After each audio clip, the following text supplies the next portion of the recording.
തിരുവനന്തപുരത്ത് തെരുവുനായ ആക്രമണത്തിൽ 5 പേർക്ക് പരിക്കേറ്റു. മ്യൂസിയം വളപ്പിൽ രാവിലെ നടക്കാൻ ഇറങ്ങിയവരെയാണ് തെരുവുനായ ആക്രമിച്ചത്. 24 വാർത്തയ്ക്ക് പിന്നാലെ മൃഗശാല വളപ്പിലെ നായ്ക്കളെ പിടികൂടി ക്വാറന്റൈൻ സെന്ററിലാക്കി.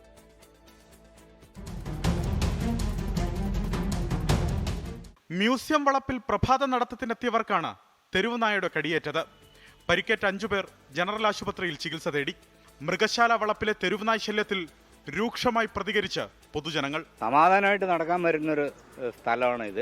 ഇവിടെ ദിവസവും ഇതുപോലെ തന്നെ പട്ടികളെ, കൊച്ചുകുട്ടികളെ കണ്ടാലും സ്ത്രീകളെ കണ്ടാലും അതിൻ്റെ പിന്നാലെ ഓടും. നമ്മളെയൊക്കെ ആണെങ്കിൽ നമ്മളതിനെ പ്രതികരിക്കും. നടക്കാൻ വരുമ്പോഴത്തേന് സമാധാനമായിട്ട് നടക്കാൻ വന്നുകൊണ്ടിരിക്കുന്ന സ്ഥലമാണ്. അവിടെയും മര്യാദയ്ക്ക് നടക്കാൻ സമ്മതിക്കില്ല എന്ന് പറഞ്ഞു കഴിഞ്ഞാൽ പിന്നെ എന്തുവാ തിരിക്കുന്നത്? പുറത്തുനിന്നെത്തിയ നായ മൃഗശാലയ്ക്കുള്ളിലെ തെരുവുനായ്ക്കളെ കടിക്കുകയും ചെയ്തു.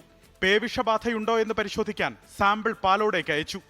മ്യൂസിയം വളപ്പിലെ നായ്ക്കളെ വാക്സിനേറ്റ് ചെയ്യുമെന്ന് museum veterinary doctor Nikesh Kiran 24-നോട് പറഞ്ഞു. ഇനി നമ്മൾ അടുത്ത് ഇവിടെ ചെയ്യാൻ ഉദ്ദേശിക്കുന്ന ബാക്കി കടി കിട്ടിയെന്ന് പറയുന്ന എല്ലാ നായ്ക്കളെയും വാക്സിനേറ്റ് ചെയ്യുന്നതാണ് അടുത്ത നടപടി.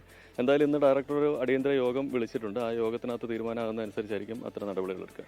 24 വാർത്തയ്ക്കു പിന്നാലെ മൃഗശാല വളപ്പിലെ നായ്ക്കളെ നഗരസഭാ അധികൃതരെത്തി പിടികൂടി പേട്ടയിലെ ക്വാറന്റൈൻ സെന്ററിലേക്ക് മാറ്റി. നായ്ക്കൾക്ക് വാക്സിനേഷൻ നൽകുകയും 21 ദിവസം ക്വാറന്റൈനിൽ വെക്കുകയും ചെയ്യും. മൃഗശാല വളപ്പിൽ ഭക്ഷണ പദാർത്ഥങ്ങൾ വിലക്കാൻ മൃഗശാല ഡയറക്ടർ വിളിച്ചു ചേർത്ത അടിയന്തര യോഗം തീരുമാനിച്ചു. തെരുവ് നായ്ക്കൾക്ക് ഭക്ഷണം നൽകുന്നതിനാലാണ് നടപടി.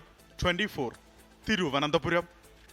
ലോകത്തെവിടെയായാലും ഏത് സമയത്തും 24 വാർത്തകളും ഓഗ്മെന്റഡ് റിയാലിറ്റി പാക്കേജുകളും എക്സ്പ്ലെയിനറുകളും വിശദമായി കാണാൻ ഞങ്ങളുടെ യൂട്യൂബ് ചാനൽ നിങ്ങൾക്ക് സബ്സ്ക്രൈബ് ചെയ്യാം.